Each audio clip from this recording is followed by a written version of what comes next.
नमस्कार दोस्तों, मैं राकेश कुमार स्वागत करता हूं आपको अपने चैनल इंदु विद्या पर। दोस्तों, इस वीडियो में हम लोग आज आधुनिक भारत का महत्वपूर्ण टॉपिक देखने वाले हैं। ठीक है, इसके पहले मैंने 2 वीडियो ऑलरेडी आप लोगों को प्रोवाइड किया है। अगर उस वीडियो को आप लोगों ने नहीं देखा है तो पहले वो वीडियो देख लीजिए आप लोग। उसका मैं लिंक डिस्क्रिप्शन बॉक्स में दे दूंगा, आप वहाँ से देख सकते हैं। ठीक है दोस्तों, मैं इसलिए बोल रहा हूँ क्योंकि मैं आज जो पढ़ाने वाला हूँ उस वीडियो के आगे वाला चैप्टर मैं पढ़ाने वाला हूँ। ठीक है, तो पहले वो अगर चैप्टर देख लेते हैं तो आप लोगों को आसानी होगी समझने में, इसलिए मैं बोल रहा हूँ। ठीक है, बाकी आगे आपकी मर्जी दोस्तों। ठीक है, लेकिन मैं आप लोगों से एक आज रिक्वेस्ट करने वाला हूँ कि आप लोग अगर मेरे चैनल पे आप लोग इस वीडियो को सारे वीडियो को देखे हैं दोस्तों, और आप 29 तारीख को जो एग्ज़ाम हुआ था 29 जून को बीपीएससी हेड टीचर का, उसमें जो बच्चे मेरे चैनल देख करके गए होंगे एग्ज़ाम देने के लिए, तो आप लोग कमेंट करके ज़रूर मुझे बताइए दोस्तों, क्योंकि मुझे भी खुशी मिलेगी कि मेरे चैनल से कितना क्वेश्चन आप लोगों को वहाँ पे सॉल्व हुआ है। मैंने बहुत सारे क्वेश्चन मैंने भी क्वेश्चन देखे हैं दोस्तों, बहुत सारे क्वेश्चन मैंने देखा है कि मेरे चैनल पर जिस तरह से मैं पढ़ाया हूँ हूबहू क्वेश्चन उसी टाइप से आया हुआ है एग्ज़ाम में। ठीक है, तो आप लोग प्लीज़ मुझे बताइए, कमेंट कीजिए। कमेंट करने में आप लोगों को कुछ नहीं जाता है दोस्तों, कमेंट कीजिए ताकि कितने क्वेश्चन आप लोग मेरे चैनल से सॉल्व करके आए हैं। ठीक है, और मैं भी क्वेश्चन लेकर के आया हूं।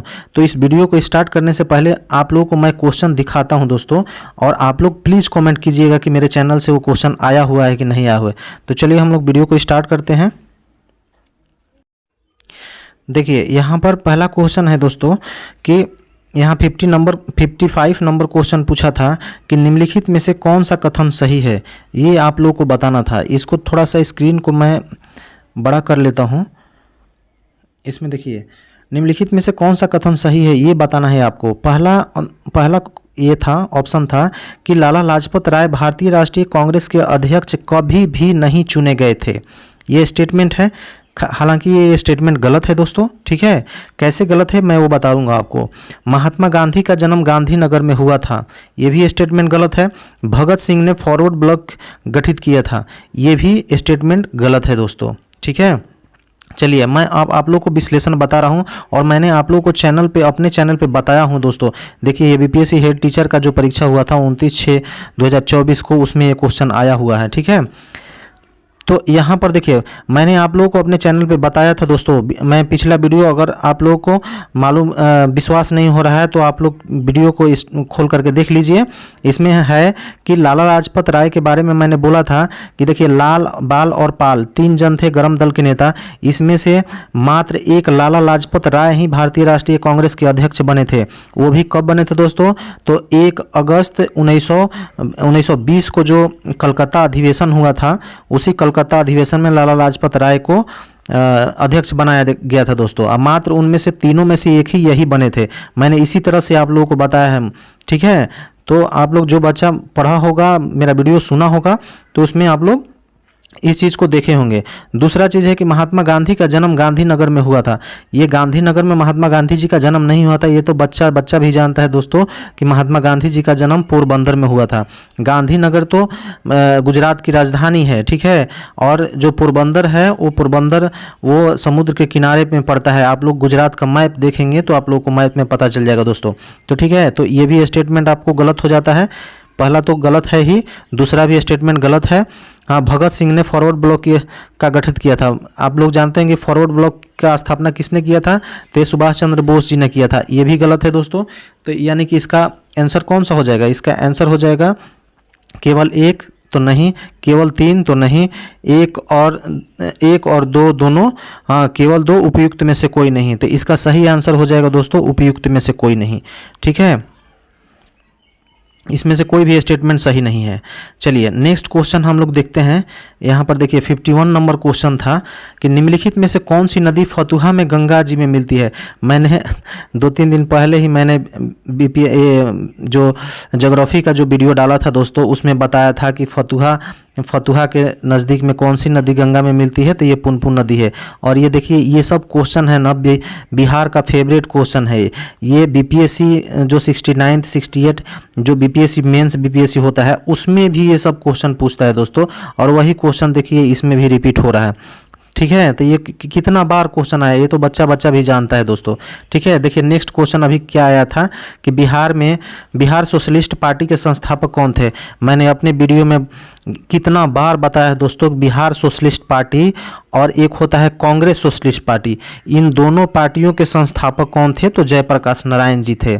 इसका सही आंसर हो जाएगा जयप्रकाश नारायण जी। देखिए ये भी क्वेश्चन आया हुआ है। ठीक है, चलिए ये हो गया आप लोगों को। इसके साथ ये देख लीजिए, कालक्रम की दृष्टि से निम्नलिखित घटनाओं में से कौन अंतिम थी, अंतिम बताना है आपको। पहला तो है कि गांधी इरविन समझौता। तो गांधी इरविन समझौता कब हुआ था दोस्तों, तो ये 5 मार्च को हुआ था, 5 मार्च को हुआ था। और देखिए मैं इसको कहानी की तरह भी मैंने बताया है दोस्तों अपने वीडियो में, वो मैं बताऊंगा तो आप लोगों को ध्यान में आ जाएगा। यहाँ पे डेट आप लोगों को नहीं भी याद रहेगा तो मेरा जो कहानी सुना होगा बच्चा उसको ध्यान में हो जाएगा। ये तो खिलाफत आंदोलन है, तो खिलाफत तो 1920 में 1919 में हुआ था, 1919 में खिलाफत आंदोलन स्टार्ट हुआ था दोस्तों, ये तो ध्यान है आपको।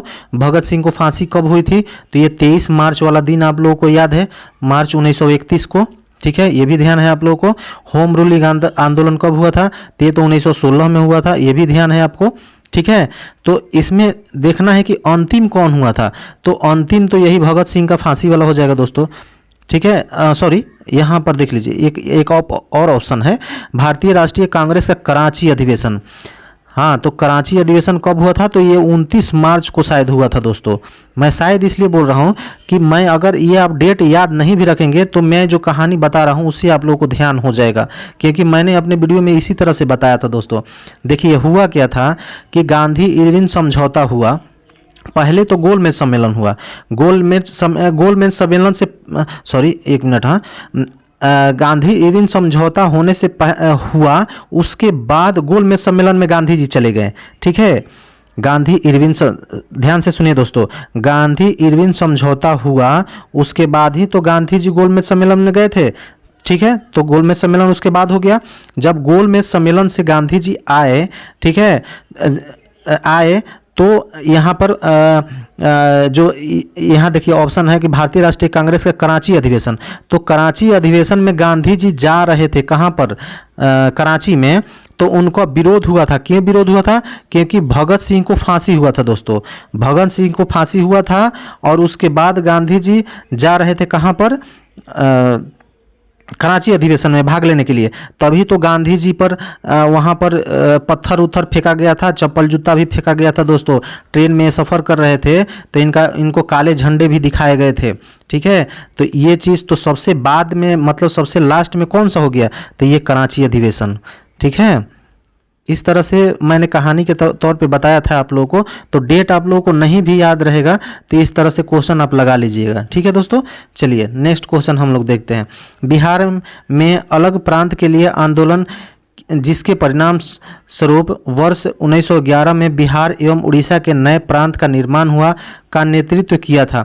मैंने देखिए बताया आप लोगों को, कितना बार बताया है दोस्तों कि बिहार अलग प्रांत के लिए कौन आंदोलन कर रहे थे दोस्तों, कौन जोरों शोर से लगे हुए थे, तो ये थे सच्चिदानंद सिन्हा। सच्चिदानंद सिन्हा 1906 में ही, पिछला वीडियो में मैंने बताया था आप लोगों को कि 1906 में सच्चिदानंद सिन्हा ने पहली बार इसको बात को उठाया था और एक न्यूज़पेपर भी इन्होंने पब्लिश किया था उसके ये में। ठीक है, कौन सा न्यूज़पेपर था, the partition of Bengal and the separation of Bihar. मैंने पिछले वीडियो में ही ये चीज़ को बताया था दोस्तों। ये अगर वीडियो बच्चा देख कर गया होगा तो ये सारा क्वेश्चन आप लगा करके आए होंगे एग्जाम में। ठीक है, तो ये देख लीजिए, ये हो गया, इसका भी आंसर आप लोगों को मिल गया।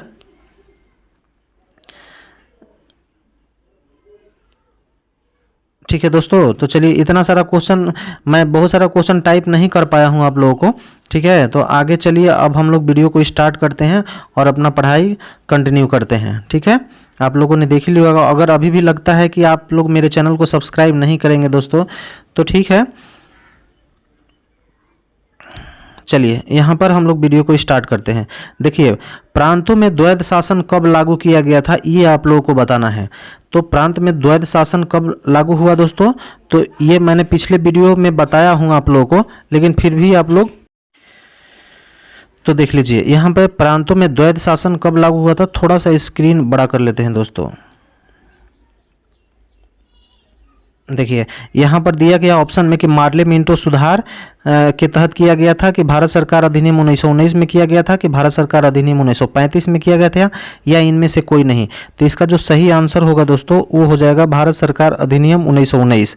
प्रांतों में द्वैध शासन 1919 के तहत लाया गया था, और केंद्र में जो द्वैध शासन था वो 1935 के तहत लाया गया था। ठीक है, ये भी आप लोगों को ध्यान रखना है कि केंद्र में अगर द्वैध शासन पूछ देगा तो 1935 में हो जाएगा। ठीक है, तो चलिए अब हम लोग मार्ले मिंटो सुधार के बारे में जान लेते हैं कि इसमें एक्चुअल में क्या क्या भारत सरकार अधिनियम 1919 के तहत देखेंगे कि हम लोग क्या क्या हुआ था। लेकिन उससे पहले हम लोग मार्ले मिंटो सुधार 1909 में हुआ था, तो इसके बारे में देख लेते हैं ताकि हम लोग इसको रिलेट करके पढ़ेंगे तभी मालूम चलेगा कि एक्चुअल में घटनाएं किस तरह से घट रही थी। ठीक है, पहला चीज़ देखिए कि मार्ले मिंटो सुधार जो हुआ था वो 1909 में हुआ था।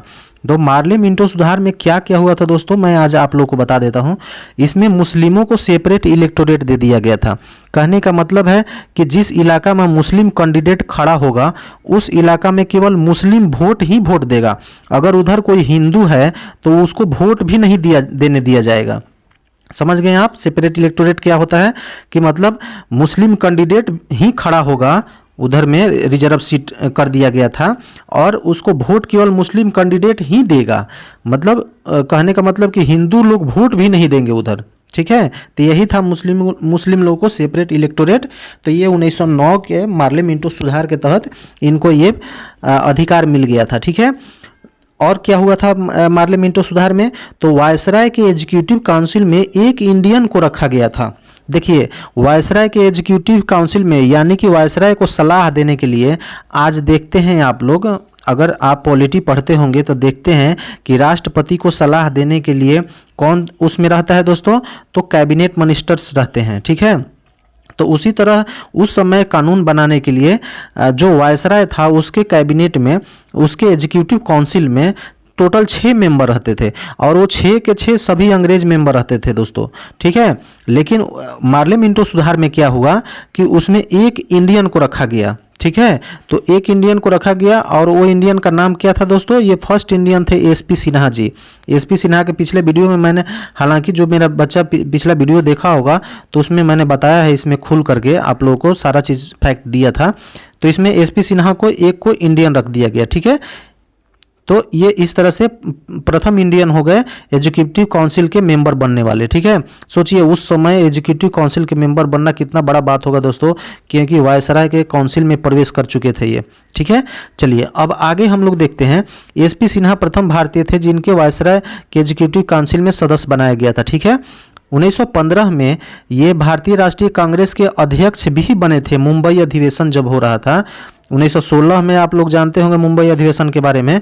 उसके पहले 1 साल पहले 1915 में मुंबई अधिवेशन हुआ था। 1916 में लखनऊ अधिवेशन, सॉरी बोलने में थोड़ा सा मिस्टेक हो गया दोस्तों। 1916 में लखनऊ अधिवेशन से 1 साल पहले 1915 में जो मुंबई अधिवेशन हुआ था उसमें इनको अध्यक्ष भी बनाया गया था। और उसी 1915 वाले ये में सेशन में एक अंग्रेज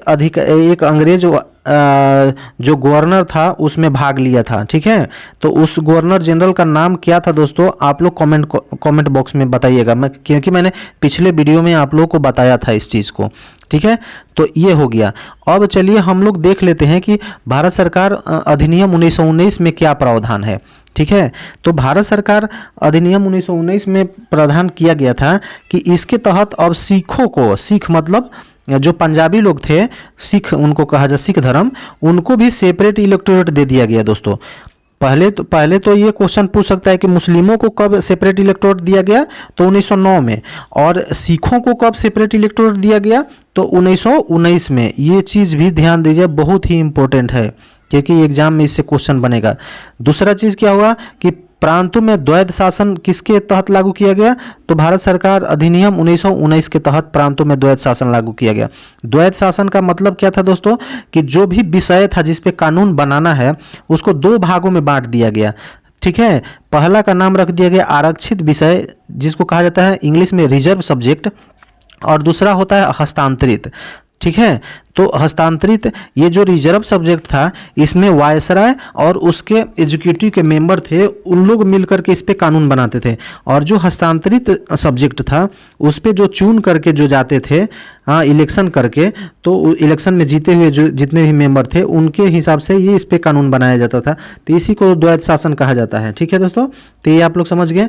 अब चलिए, अब क्या किया गया इसमें कि इस अधिनियम में 1919 के अधिनियम में क्या किया गया कि वायसराय के एग्जीक्यूटिव काउंसिल में 3 मेंबर को रख दिया गया। देख लीजिए, ये तीनों मेंबर जो हैं, ये तीनों मेंबर को रख दिया गया। ठीक है, पहले उसमें एक ही रखा गया था, अभी 3 कर दिया गया। ठीक है, तो इस तरह से ये क्वेश्चन इससे बन सकता है। और ये तीनों कौन से थे? ये एक तो लॉ मेंबर थे, जी अभी हम लोग विधि अधिकारी जिसको बोलते हैं, लॉ मेंबर या विधि अधिकारी बोलिए, तो पहला हो जाएगा विधि अधिकारी और दूसरा हो जाएगा फाइनेंस, भी इंडियन के हाथ में था, और ये पब्लिक अफेयर था। तीसरा जो पोस्ट था वो पब्लिक अफेयर का, 3 को पोस्ट दे दिया वायसराय के एग्जीक्यूटिव काउंसिल में। ठीक है, तो ये हो गया। दूसरा चीज़ हुआ कि जब 1916 में जो लखनऊ अधिवेशन हुआ था दोस्तों, तो उसमें कुछ कांग्रेस ने कुछ डिमांड किया था सरकार से। तो वो डिमांड किया था कि उसमें कहा गया था कि जो भारत सचिव जो इंग्लैंड में बैठता है, वो इंग्लैंड का मंत्री है, लेकिन उसका पेमेंट जो है वो भारतीय रिजर्व से जाता था, भारतीय कोष से उसका पेमेंट होता था। तो यहाँ पे डिमांड उठाया गया कि आखिर उसको भारतीय पैसा क्यों उसका पेमेंट दिया जाता है, वो तो इंग्लैंड में मंत्री है, तो उसको वहाँ का कोष से पैसा दिया जाना चाहिए, यहाँ से भारतीय का धन का निकासी हो रहा है, ऐसा इन लोगों ने क्लेम लगाया था। तो उस बात को स्वीकार कर लिया गया 1919 के अधिनियम में।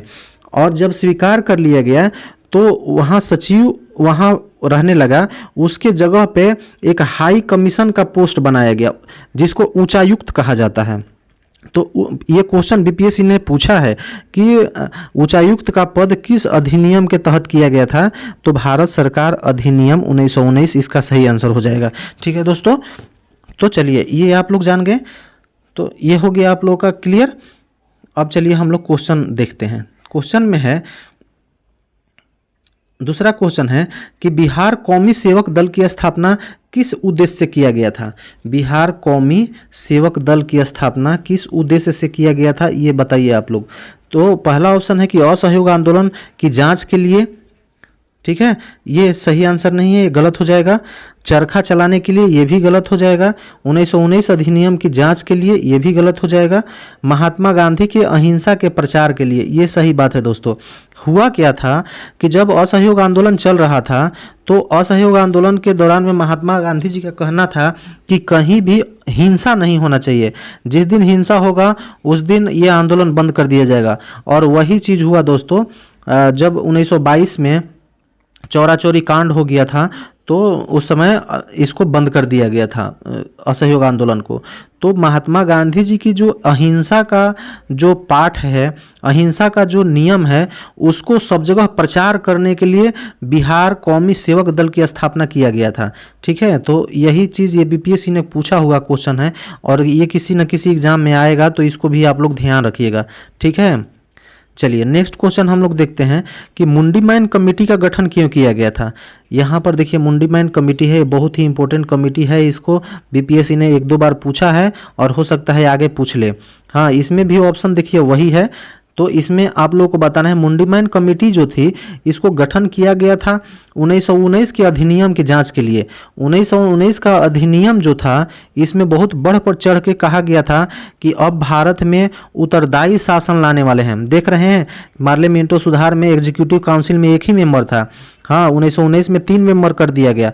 ये लोग दिखा रहे थे कि अब भारत में उत्तरदायी शासन आने वाला है, मतलब कि जो हेड रहेगा तो वो तो ब्रिटेन का कोई होगा, लेकिन यहाँ पर चुना हुआ जो सरकार रहेगा वो इंडियन के द्वारा यहाँ पे गवर्नमेंट चलाया जाएगा, ऐसा इसमें प्रावधान किया गया था, कहा गया था, बहुत बढ़ चढ़ के इसमें कहा गया था। ठीक है, तो उसी की जांच के लिए ये मुंडी मैन कमेटी का गठन किया गया था कि देखिए हम लोग जो काम कर रहे हैं वो कितना अच्छा कर रहे हैं, ये कमेटी बताएगी आप लोगों को। ठीक है, तो इसी के जांच के लिए मुंडी मैन कमेटी का गठन हुआ था। ठीक है, ये चीज़ आप लोग ध्यान रखिएगा। चलिए नेक्स्ट क्वेश्चन है कि किस अधिनियम के तहत भारत में उच्चायुक्त के पद का सृजन किया गया। तो मैंने अभी बताया था आप लोगों को किस अधिनियम के तहत, तो भारत सरकार अधिनियम 1900, ये हो जाएगा भारत सरकार अधिनियम 1919 के तहत किया गया था। ठीक है, ये इसका सही आंसर हो जाएगा। चलिए नेक्स्ट क्वेश्चन हम लोग देखते हैं दोस्तों। नेक्स्ट में है कि किस अधिनियम के तहत भारत में पहली बार महिलाओं को वोट देने का प्रावधान किया गया। भारत में पहले महिलाओं को वोट देने का अधिकार नहीं था दोस्तों। ठीक है, वो आप लोगों को बताना है। कितना इंपॉर्टेंट क्वेश्चन है, आप लोग इसी से समझ सकते हैं कि ये VVI क्वेश्चन है दोस्तों। ठीक है, इसको आप लोग ध्यान रखिएगा। पहली बार महिलाओं को वोट देने का अधिकार दिया गया था, वो भी इसी अधिनियम में। मैं अभी आप लोगों को बोल रहा हूँ कि इसको बहुत बढ़ा चढ़ा के बोला गया था और इसमें ये सब प्रावधान किया गया था। तो आप लोग एग्जाम में आएगा तो इसी तरह से ध्यान रखिए। ठीक है, कि जो नया नया जो काम हुआ है वो किस अधिनियम में हुआ होगा, तो 1919 के अधिनियम में, क्योंकि अंग्रेज लोग बहुत बढ़ चढ़ करके इसको बोले थे कि अब भारत में उत्तरदायी शासन आ जाएगा और भारतीय खुश हो जाएंगे। ठीक है, महिलाओं को भी मैंने अधिकार दे दिया वोट देने का। लेकिन आप लोगों को मालूम है इसमें सच्चाई नहीं है दोस्तों। महिलाओं को तो अधिकार दिया गया था, लेकिन आप लोगों को मालूम हुआ कि जब 1920 में इलेक्शन हुआ था तो उसमें मात्र, जानते हैं इतना बड़ा देश में मात्र 15 से 16 हज़ार लोगों को ही वोट देने का अधिकार था। उसी में एक दो महिलाएं होंगी। ठीक है, मात्र 15 से 16 हज़ार, 18 से 19 हज़ार वोटर्स थे, बताइए। तो ये कहने के लिए तो बहुत चीज़ कहते थे लेकिन करते नहीं थे। ठीक है, चलिए तो इसका आंसर हो जाएगा 1919 के अधिनियम के तहत। ठीक है, चलिए नेक्स्ट क्वेश्चन है कि निम्नलिखित में से कौन असहयोग आंदोलन और खिलाफत आंदोलन को मिलाए जाने के खिलाफ में था। अभी बताइए, महात्मा गांधी जी ने तो असहयोग आंदोलन और खिलाफत आंदोलन इन दोनों को तो मिला दिया था दोस्तों। दोनों को मिला करके साथ साथ चला रहे थे। हाँ, हिंदू मुस्लिम एकता को दिखाने के लिए भी महात्मा गांधी जी ने ऐसा किया था। हाँ, लेकिन इसका विरोध कौन किया था? मदन मोहन मालवीय जी ने विरोध किया था क्या? मोहम्मद अली जिन्ना ने किया था क्या? तो देखिए, आप लोगों को मैंने पिछले वीडियो में बताया था कि जब आप लोग भारतीय राष्ट्रीय कांग्रेस पढ़ रहे हैं तो उसके साथ साथ आप लोग मुस्लिम लीग को भी पढ़िए और हिंदू महासभा को भी पढ़िए, क्योंकि जो मुस्लिम लीग थी वो मुस्लिमों पर ज़्यादा ध्यान देती थी और हिंदू महासभा था वो हिंदुओं पर ज़्यादा ध्यान देता था, और जो कांग्रेस था वो सबको लेकर के चलता था।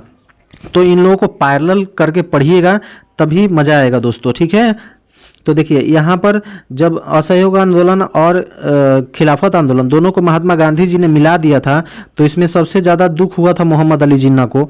इसने बोला कि ऐसा नहीं करना चाहिए, हम लोगों का ये धर्म का मामला है, क्योंकि खिलाफत आंदोलन जो था वो धार्मिक आंदोलन था दोस्तों। ये बताएंगे अभी आप लोगों को खिलाफत आंदोलन के बारे में, किस तरह से धार्मिक आंदोलन था। और ये BPSC ने पूछा था कि ये धार्मिक आंदोलन था, सामाजिक आंदोलन था, किस तरह का आंदोलन था, ये BPSC ने पूछा था। ठीक है, और हो सकता है पूछ भी ले। तो ये आप लोग ध्यान रखिए कि खिलाफत आंदोलन ये धार्मिक आंदोलन था, जबकि असहयोग आंदोलन क्या था? ये राजनैतिक आंदोलन था। ठीक है, और ये स्वतंत्रता आंदोलन था। ठीक है, तो चलिए महात्मा मदन मोहन पहला तो है कि मोहम्मद अली जिन्ना ने इसका विरोध किया था दोस्तों। ठीक है, तो जब इसने विरोध किया तो मोहम्मद अली जिन्ना ने विरोध किया तो मदन मोहन मालवीय जी ने भी विरोध कर दिया, क्योंकि मदन मोहन मालवीय जी उस समय हिंदुओं के बड़े नेता थे, हिंदू महासभा के संस्थापक भी यही थे। ठीक है, तो इन्होंने भी विरोध कर दिया। तो चलिए इसमें से क्या हो जाएगा? उपयुक्त में से एक से अधिक, ये इसका सही आंसर हो जाएगा। ठीक है, अब चलिए हम लोग थोड़ा सा यहाँ पर थोड़ा सा डिटेल देख लेते हैं खिलाफत आंदोलन के बारे में। देखिए यहाँ पर खिलाफत आंदोलन के बारे में थोड़ा सा जान लेते हैं। खिलाफत आंदोलन एक धार्मिक आंदोलन था, ये आपको ध्यान रखना है। भारत में इसके प्रमुख नेता कौन थे? अली बंधु के नाम से जाने जाते थे। उनका नाम था मोहम्मद शौकत अली और मोहम्मद अली, ये दोनों भाई थे दोस्तों, मोहम्मद अली और शौकत अली। ठीक है, तो यही दोनों इसके प्रमुख नेता थे। अगर ये क्वेश्चन पूछ देता है कि ये तो नेशनल लेवल के नेता थे, लेकिन बिहार में खिलाफत आंदोलन के नेता कौन थे, तो उसका सही आंसर हो जाएगा मजहरुल हक। ठीक है, अगर और ये पूछ देता है क्वेश्चन, पूछ देता नहीं है दोस्तों, पूछेगा ये क्वेश्चन। ठीक है, क्योंकि ये BPSC बार बार क्वेश्चन पूछा हुआ है कि बिहार में उस समय असहयोग आंदोलन के दौरान सबसे महत्वपूर्ण नेता कौन थे, तो ये डॉक्टर राजेंद्र प्रसाद थे। बिहार के मेन नेता यही थे असहयोग आंदोलन के दौरान में, ठीक है, ये ध्यान रखना है आप लोगों को। और खिलाफत आंदोलन के प्रमुख नेता बोल देगा बिहार में कौन है, तो ये मजहरुल हक हो जाएंगे। मजहरुल हक आप लोगों को मालूम है ना कि मजहरुल हक ने सदाकत आश्रम पटना में बनाई थी, और उसी सदाकत आश्रम से द मदरलैंड नामक एक पत्रिका भी निकाली थी। ये भी क्वेश्चन बीपीएससी बार बार पूछता है। मैंने हालांकि यहाँ पे टाइप नहीं किया हूँ, तो आप लोग सुन लीजिए और अपने नोट्स में इसको नोट कर लीजिए। चलिए, ये हो गया। असहयोग आंदोलन के दौरान कौन सा क्षेत्र में कौन से नेता सक्रिय थे, इनको बार बार एक एक करके बीपीएससी पूछता है दोस्तों, तो इसको ध्यान में रखिए आप लोग। इसका स्क्रीनशॉट ले लीजिएगा, नहीं तो मैं इसका पीडीएफ भी डाल दूंगा, आप लोग पीडीएफ भी डाउनलोड कर लीजिएगा। देखिए, मुंगेर में ये सब बुक में, किसी भी बुक में मिलने वाला नहीं है आप लोगों को ये सब फैक्ट्स। शाह मोहम्मद जुबैर के बारे में पूछ देता है कि असहयोग आंदोलन के दौरान में ये कहाँ पर सक्रिय थे, मतलब किस क्षेत्र में ये सक्रिय नेता थे, तो ये मुंगेर में थे। ये ध्यान रखना है आप लोगों को। शाह मोहम्मद जुबैर कहाँ पे थे, तो ये मुंगेर में थे, ठीक है दोस्तों। अगर ये पूछ देगा कि राहुल सांकृत्यायन, ये आप लोगों को पता होगा कि इनके बारे में बार बार पूछता है, महापंडित इनको कहा जाता है, महापंडित राहुल सांकृत्यायन, ये कहाँ पे सक्रिय थे, तो ये छपरा में सक्रिय थे। ये भी आप लोगों को ध्यान रखना है, ठीक है। मोहम्मद शफी कहाँ पर थे, तो मुजफ्फरपुर में मोहम्मद शफी थे। और दीप नारायण सिंह को तो आप लोग जानते हैं, ये भागलपुर के रहने वाले थे और यहीं पे सक्रिय थे। दीप नारायण सिंह के सहयोग के कारण ही कौन सा, ये 1912 वाला जो 1912 में जो बांकीपुर अधिवेशन हुआ था, तो इन्हीं के कारण बांकीपुर अधिवेशन हो पाया था दोस्तों, ठीक है। तो ये भी ध्यान रखना है आप लोगों को, ठीक है। चलिए, नेक्स्ट हम लोग क्वेश्चन देखते हैं। सॉरी दोस्तों, आज के लिए आज इस वीडियो में इतना ही। मुझे समय नहीं मिल पाया दोस्तों कि मैं ज़्यादा क्वेश्चन टाइप कर पाऊँ। अगला जो वीडियो आएगा उसमें आप लोगों को बहुत सारे क्वेश्चन मिलेंगे देखने के लिए, ठीक है। आज थोड़ा सा समय का कमी था, तो इतना ही वीडियो में आप लोग, ठीक है दोस्तों। तो अभी तक आप लोगों ने चैनल को सब्सक्राइब नहीं किया तो प्लीज़ सब्सक्राइब कर लीजिए।